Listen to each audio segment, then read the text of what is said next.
You are listening to Legends of the Infinite Meridian. The silence of deep space is a myth. It is not quiet. It is full of whispers. You hear them at listening post Epsilon. Your station hangs in the dark.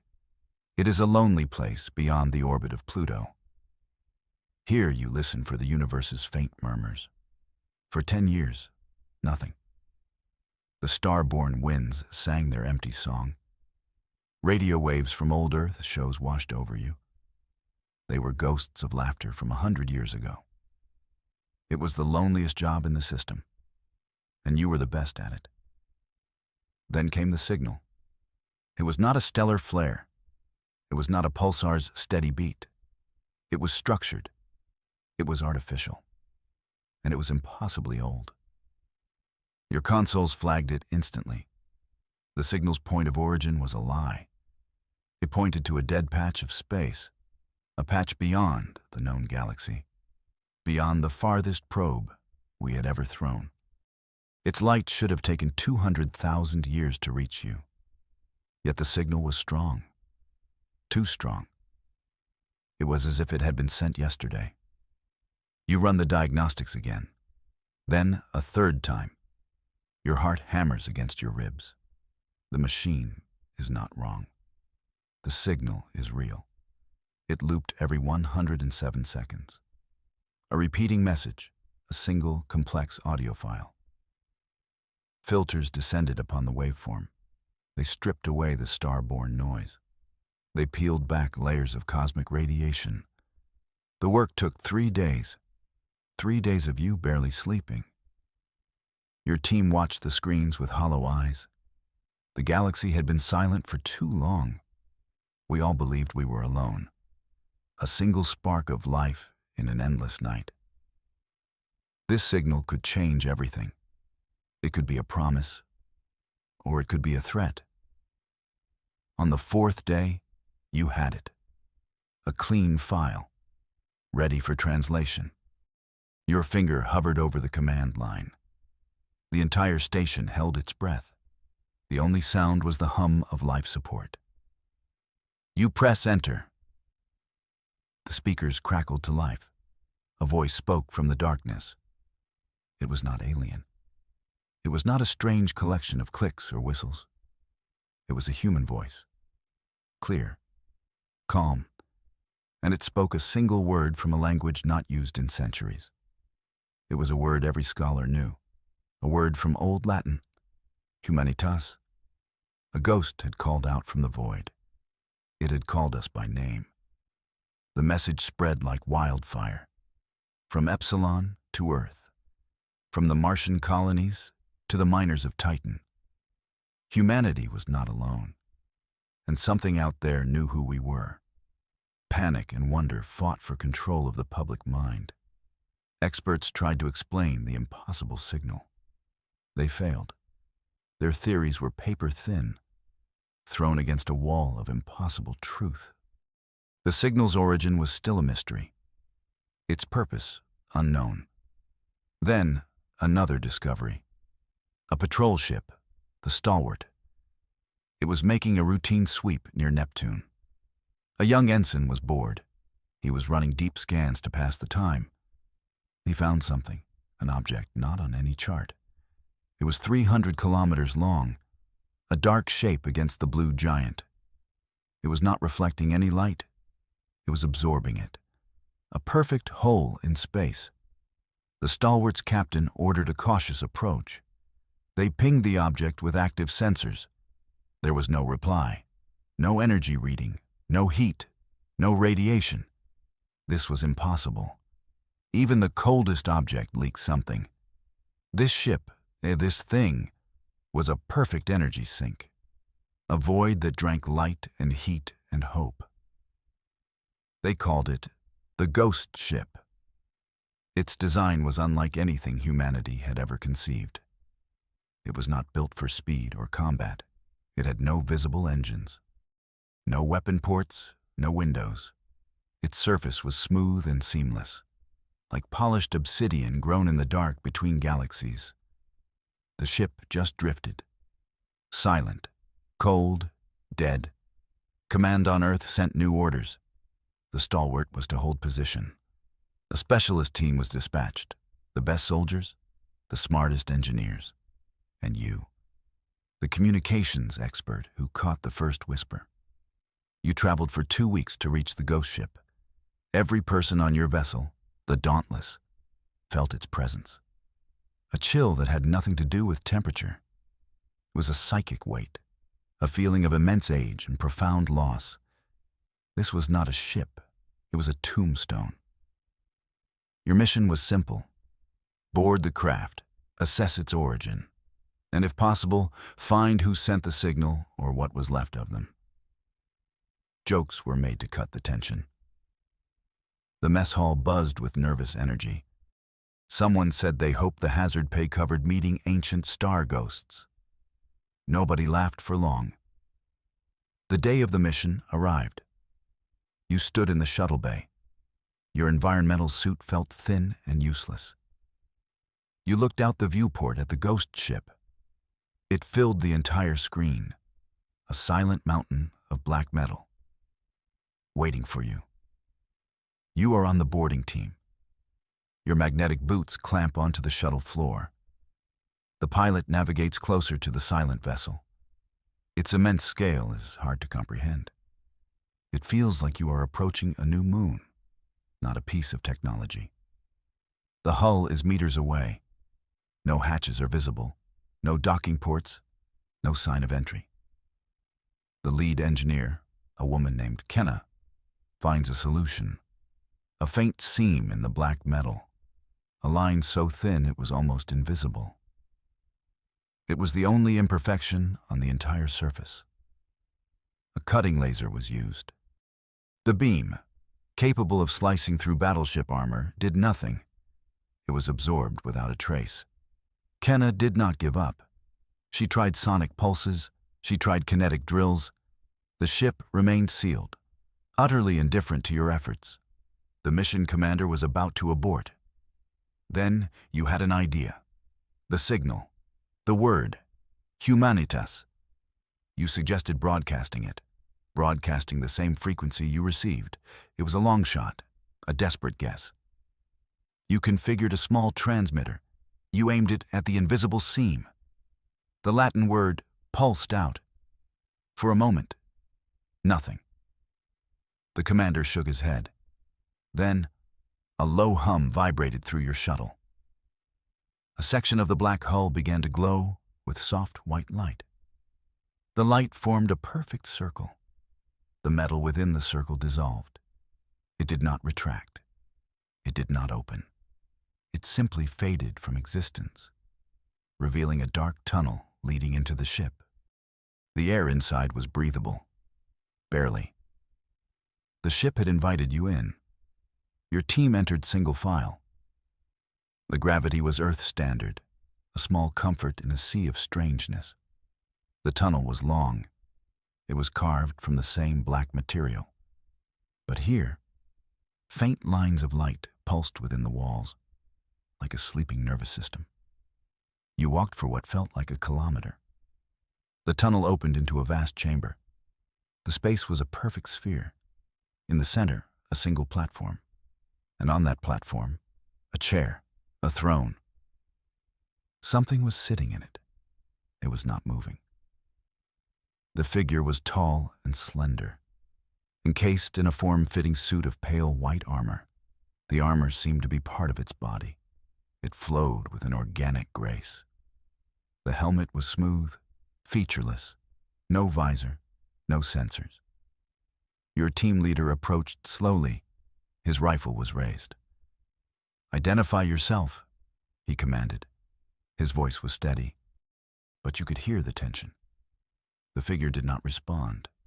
It remained perfectly still, a statue of a forgotten god. One of the science officers scanned the entity. Her gasp crackled over the private comms. "Sir, there's life signs," she said. Faint, incredibly slow, like a deep hibernation. The being in the chair was alive. The commander made a choice. He ordered 2 engineers to stay with the shuttle. The rest of you would explore deeper. You had to know what this ship was, who its pilot was. The fate of your species could depend on it. You left the throne room. More corridors branched off, each one dark, each one silent. The ship was a maze, a tomb. You passed rooms filled with inert machinery, technology so advanced it seemed like magic. Crystal data cores that hummed with stored information.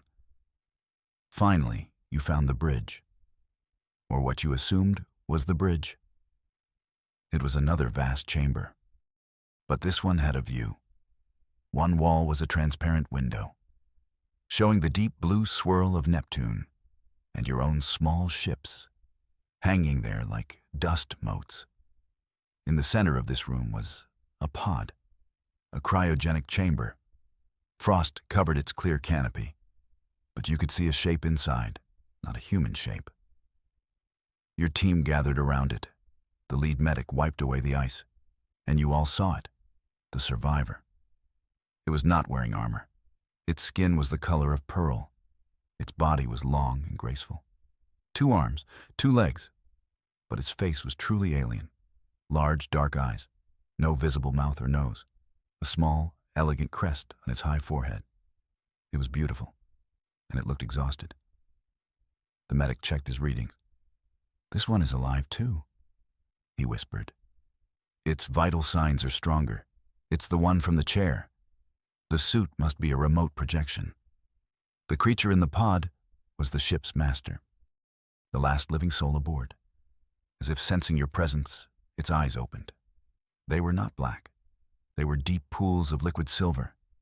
They fixed on you, on each member of your team. There was no fear in them, only a profound and ancient sadness. Then it spoke, not with a voice, but inside your mind. A wave of pure thought washed over you. It was not a language. It was feeling, understanding, a torrent of images and emotions. It showed you who it was and why it had come. The being was a keeper, a guardian of memory from a fallen empire. Its people were called the Lu, Min, a name that felt like starlight in your mind. You saw their cities, towers of light that pierced the clouds of nebulae. You saw their people, wise and peaceful, artists and builders. They had mastered their galaxy. They had unlocked the secrets of the universe. Their understanding of star science was total. They had achieved a balance that lasted for 1,000,000 years. They were giants, and they were gone. The keepers showed you what happened, the coming of the storm. It began at the edge of their space, a distortion, a patch of darkness that did not move. It was a wound in reality itself. The Lu, Min sent explorers to investigate. None returned. Then the darkness began to grow. It moved. It came for their worlds. The keeper projected the name of the enemy into your thoughts. The Vex. The word felt like grinding metal, a sound of absolute destruction. You saw the Vex, not as ships, not as soldiers, but as a swarm, a cloud of self-replicating machines, microscopic terrors that consumed all matter and energy.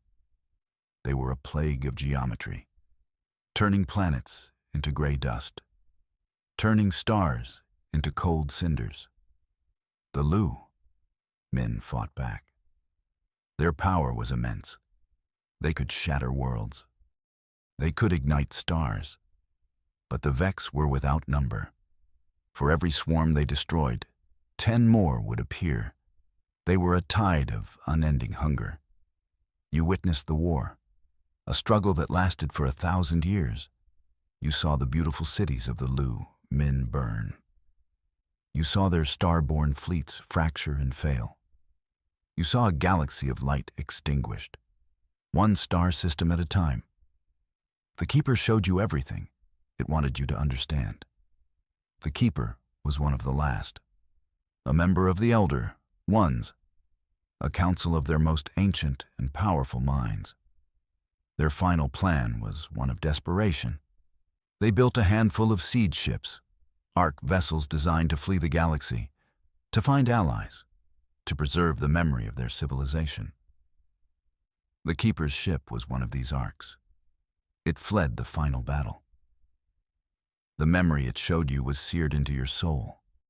The last Min world, a paradise of light and music, being consumed, a wave of gray nothingness washing over it, until all that remained was silence. The Keeper's ship was damaged during the escape. It drifted for uncounted ages, adrift between galaxies, its power failing, its lone occupant in a deep sleep. Its automated systems sent out the distress call, the one you received. A single word: Humanitas, the name of the next species in their path. The images faded from your mind. You were back on the bridge of the ghost ship, staring at the alien in the pod. Its silver eyes held yours. It had a question, a plea. You felt it resonate in the core of your being. Its people were gone. Its fight was over. But the Vex were still out there, still consuming, still moving from galaxy to galaxy. And they were heading directly for the Milky Way. They were heading for Earth. The Keeper, the Elder One, offered you a choice, an alliance. It possessed all the knowledge of its fallen empire. Weapons that could warp space, shields that could withstand a supernova, power sources that drew from the fabric of reality itself. It offered you all of it. In return, it asked for one thing, the one thing its own people had lost at the end, the one thing humanity had in abundance: our will to fight, our stubborn refusal to lie down and die, our savage creativity in the face of extinction. You were just a communications tech. But in that moment, you were an ambassador. You carried the weight of your entire species. You looked at the commander, at the faces of your team. You saw the same understanding, the same grim resolve.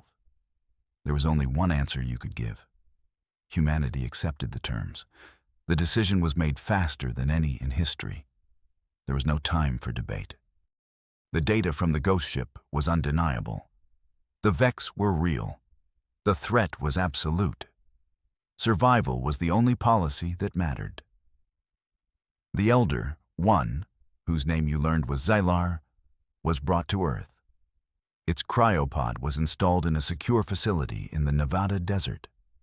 Its mind was the most valuable resource in human history. It began the slow process of teaching us. Our best scientists and engineers worked around the clock. They struggled to comprehend the Min technology. It was like showing a medieval blacksmith a fusion reactor. The principles were beyond them. Xylar was patient. It guided their hands. It showed them the new star science. Meanwhile, our shipyards roared to life.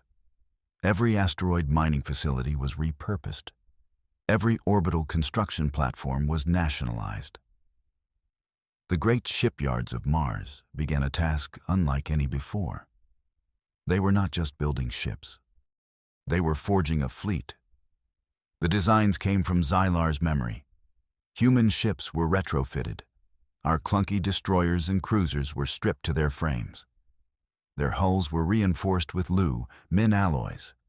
Their fusion cores replaced with miniature gravity singularities.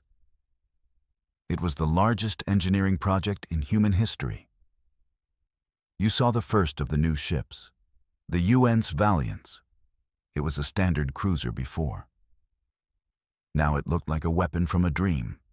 Its angles were sharper, its armor shimmered with a faint energy field, and it bristled with weapons you could not name.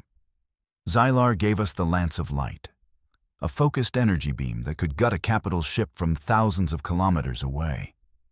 It gave us the Phase Shield, a defensive field that could momentarily shift the ship out of normal space, making it immune to attack. The work was hard, dangerous. Accidents happened. A power core might breach. A weapon might discharge. Hundreds died in those first few months. They were the first casualties in a war that had not yet begun. But no one quit. The memory of the Vex was a powerful motivator. Humanity changed. Old rivalries were forgotten. Earth's nations united under a single banner, the United Naval Command. For the first time in our history, we were truly one people, united by a common purpose and a common fear. Xylar also taught us about the Vex's mind, or its lack of one. The Vex did not think. They did not strategize. They were a force of nature guided by a simple, brutal algorithm. Consume, expand, repeat. They were predictable. That was their only weakness. Our new fleet grew. From a dozen ships to 100, then 1,000. The best pilots from every nation were recruited. They trained in simulators, learning to fly the new vessels, learning to fight with the new weapons. They were preparing for a battle against an enemy they could not imagine. You stood on the observation deck of command headquarters. You watched the new fleet assemble in Earth's orbit, a swarm of silver blades against the black. It was a sight of terrible beauty, a testament to what humanity could do when its back was against the wall. Then, the warning came. Long-range sensors at the edge of the system screamed. A shadow had fallen over the Kuiper Belt, a wave of darkness moving at incredible speed. It blotted out the stars as it came. The Vex had arrived. The Vex Armada was not a fleet. It was a cloud, a storm of countless individual units, each one no larger than a fighter drone. But together, they formed a moving continent of black metal, stretching across the entire outer rim of our solar system. Their energy signature was just as the Elder, one described it. A perfect void, a wave of anti-energy that chilled space itself. They moved in absolute silence. No radio chatter, no engine emissions, just a relentless advance. From Earth, it looked like the stars were going out, one by one, as the Vex swarm passed in front of them.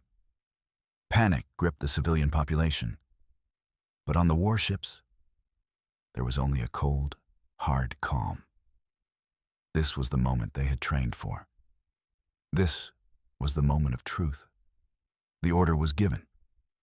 The new human fleet, all 1,212 ships, ignited its engines. The light from their gravity drives was a new dawn. They moved out to meet the enemy, out past the orbit of Jupiter, to the place where they would make their stand. You were on the bridge of the flagship, the UNS Olympus. Admiral Niam, the supreme commander of the fleet, stood before the main view screen. She was a small woman with iron-gray hair and eyes that had seen too much. Xylar's pod was on the bridge with her, a silent advisor in this final hour. The Vex Vanguard appeared on the screen, a spear tip of darkness, hundreds of thousands of Vex units, breaking away from the main swarm, heading directly for your position. The first clash was about to begin, the battle for the soul of humanity. All ships. Admiral Niam's voice was calm. It cut through the tension on the bridge. Engage at will. Show them what human anger looks like. The view screen erupted in light. The first battle of the Meridian had begun. Lances of pure white energy shot from the human fleet. They crossed the void in an instant. They struck the Vex Vanguard. Each beam hit a Vex unit, and that unit simply ceased to exist, vaporized into nothing. Thousands of them gone in the first volley. For a moment, there was hope. A cheer went up on the bridge. The new weapons were working. They were devastating. But the cheer died quickly. The gaps in the Vex formation were filled instantly. The swarm did not slow. It did not react. It just kept coming. Then the Vex returned fire. They did not have energy weapons. They fired kinetic slugs, small, dense projectiles moving at nearly the speed of light. Trillions of them, a shotgun blast that filled space. The phase shields on the human ships flared to life. Most of the slugs passed through the ships harmlessly, but the shields could only be active for a few seconds at a time. They needed to recharge. The Vex fired again and again. A relentless storm of metal. A cruiser on the right flank was too slow. Its shields were down. You watched on the view screen. Hundreds of kinetic slugs hit the UNS Trident. Its armor buckled, then shattered. The ship broke apart. Its fusion core went critical. A silent flash of light. A new star that lasted only for a second.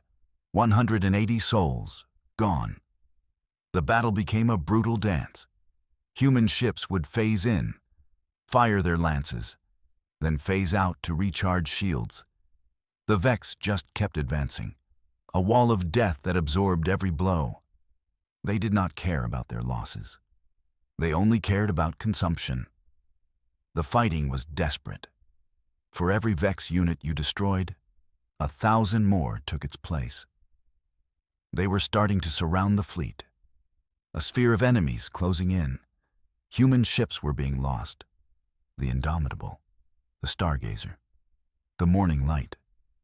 Their names flashed on the casualty list. Admiral Niam's face was a mask of concentration. She directed her ships with precision, exploiting every opening. But it was not enough. You were fighting a hurricane with spears, a battle of attrition you could not win.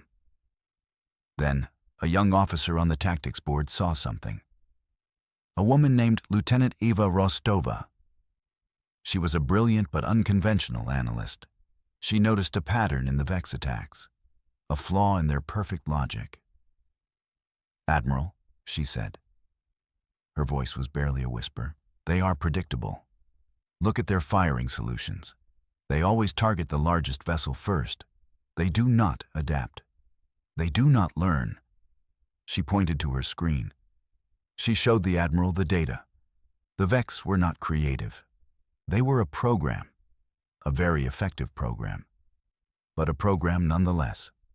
They lacked the one thing that defined life: the ability to improvise, the spark of genuine thought, the beauty of a human flaw.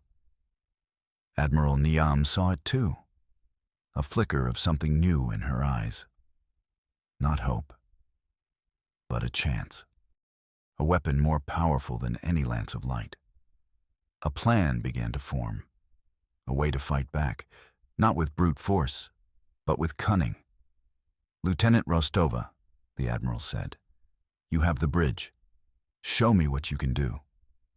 Eva looked stunned for a moment. Then her expression hardened with resolve. She stepped up to the main command console and began to issue orders. The human fleet changed its tactics. Smaller, faster ships, destroyers and frigates, surged forward. They presented themselves as larger targets, using electronic warfare to spoof their energy signatures. The Vex, as predicted, took the bait. They focused their fire on the decoys. This gave the larger human battleships and carriers the opening they needed. They moved into flanking positions. They fired their lances into the thickest parts of the Vex swarm, tearing huge holes in the enemy formation. It was working. You were pushing them back. But it was a temporary victory. The main Vex armada was still out there, a dark cloud that blotted out the stars. This was just their scouting party. The real storm had not yet hit. You had won a skirmish. But you were still losing the war. Xylar, the Elder, won, chose that moment to reveal its final secret. It sent a message directly to Admiral Niam's mind. A desperate, terrible plan. A weapon of last resort. It was called the Meridian Key. The Lu, men had created it at the end of their war. It was not a weapon of destruction. It was a weapon of creation. A device that could generate a new Big Bang. A focused explosion of reality itself. It could erase the entire Vex swarm from existence. But the weapon was indiscriminate. It would not just destroy the Vex. It would destroy everything in the solar system. The sun, the Earth, every ship in the human fleet. It was a suicide pact, a way to take the enemy with you into the dark. The elder one explained that this was their final gift, the choice to die on your feet, rather than be consumed.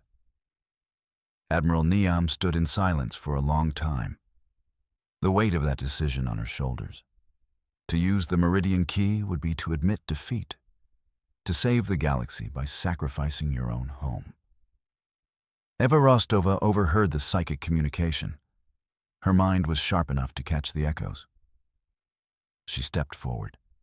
"Admiral, there is another way," she said. Her eyes were bright with a fierce intelligence. "The Vex are a network, a single consciousness. If we can cut off the head, the body will die." She proposed a new mission, a suicide mission of a different kind. One ship, a small, fast vessel. It would fly directly into the heart of the Vex swarm. It would carry a new kind of weapon, not a bomb of energy, but a bomb of logic. Xylar had the codes, the base algorithm of the Vex consciousness. A clever programmer could write a virus, a recursive loop of paradoxical thought. It would be poison to a purely logical mind. It could crash the entire Vex network. It could shatter them from the inside out. The mission was insane. The chances of one ship navigating that storm of metal were near zero. But it was a human chance, a creative, desperate, beautiful flaw of a plan. Admiral Niam looked at Eva, then at Xylar's silent pod. She made her choice. "Make it happen," she said. The ship chosen for the mission was the Stiletto, a prototype stealth corvette, the fastest thing humanity had ever built. And its pilot would be Eva Rostova. It was her plan. It was her life to risk. As Eva prepared her ship, the rest of the fleet had a new job. They had to hold the line. They had to form a defensive wall, a barrier between the Vex and Earth. They had to buy Eva the time she needed to reach the Vex command nexus, the central mind of the swarm. The human fleet reformed. They created a shield wall of overlapping phase fields, a line of silver light against the oncoming darkness.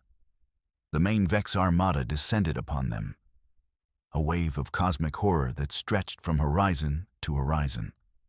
The final battle began. The human ships stood firm. Their lances fired in coordinated volleys. Their shields flared and died and flared again. The Vex crashed against them like a tsunami against a cliff. The losses were staggering. The Courageous, the Iron Sun, the Pathfinder, gone. But the line held. For every ship that fell, 2 more would move to fill the gap. The pilots and captains fought with a cold fury. They were not just fighting for their lives. They were fighting for the single light of the Stiletto, a tiny ship flying into the heart of the storm. You watched from the bridge of the Olympus. The tactical display was a mess of red icons. The noise of battle was a constant roar. But in the center of it all, a single green icon, Eva's ship, moving deeper and deeper into enemy territory. Eva flew like a demon. She dodged and weaved through the Vex swarm. Her small ship was almost impossible to hit. She used their own predictable patterns against them, flying in the blind spots of their targeting logic. It was a masterclass in piloting, a beautiful act of defiance. She reached the center of the armada. There she found it, the Vex command nexus. It was not a ship. It was a moon-sized sphere of pure computation. A thinking machine the size of a world, the central mind of the Vex, the core of their being. Eva opened a channel to the Olympus. Her voice was strained, but calm. "I am at the core. The logic bomb is ready. Once I release it, the feedback loop should be instantaneous." She paused. "It's been an honor, Admiral." Admiral Niam closed her eyes. "Godspeed, Lieutenant," she whispered. On the view screen, you saw the stiletto dive towards the surface of the Vex core. It was a final, desperate charge. The small ship plunged into the machine world. It disappeared from your sensors. For a terrible moment, nothing happened. The Vex swarm continued its assault. The human line was about to break. Hope was fading. Then, it began. A flicker of light from the Vex core. A single Vex unit in the swarm shuddered, and then shattered into lifeless fragments. Then another, then 1,000, then 1,000,000. A chain reaction was spreading through the Vex consciousness. Ava's logic bomb had worked. The Vex's own rigid thinking was its undoing. The paradox she had unleashed was tearing their network apart. They were a single mind, and that mind was having a fatal stroke. The Vex fleet froze. The relentless assault stopped. The trillions of units just hung in space, dead, lifeless. Their guiding intelligence was gone. The swarm had become a scrapyard, a monument to its own failure. A cheer erupted on the bridge of the Olympus. It spread throughout the fleet, a wave of relief and joy. They had done it. They had faced the storm, and they had won. Humanity, the loud, flawed, beautiful apes from a forgotten corner of the galaxy, had held the line. In the aftermath, the solar system was quiet. The Vex Armada was a ghost fleet, a massive field of inert metal, a resource that would fuel humanity's expansion for centuries. You had not just survived, you had profited. A classic human move. Eva Rostova was presumed lost. Her ship destroyed when she delivered the payload. She was hailed as the greatest hero in human history. Her sacrifice had saved everyone. But Xylar, the Elder One, knew something more. It revealed that the stiletto was not destroyed. The logic bomb's feedback loop had created a strange energy surge. It had thrown Eva's ship through space and time. She was not dead. She was lost, somewhere in the infinite meridian of the cosmos. Humanity stood at a new dawn. It was the sole inheritor of the Lu, Min's legacy. It was now the guardian of a very quiet galaxy. Your species, once confined to a single blue marble, now had a duty: to watch the dark spaces between the stars, to be ready for the next storm. And perhaps to one day find a lost lieutenant, a woman who flew into the heart of darkness and turned on a light. Your work on the legends of the infinite meridian has only just begun. The story of humanity is now written in the stars.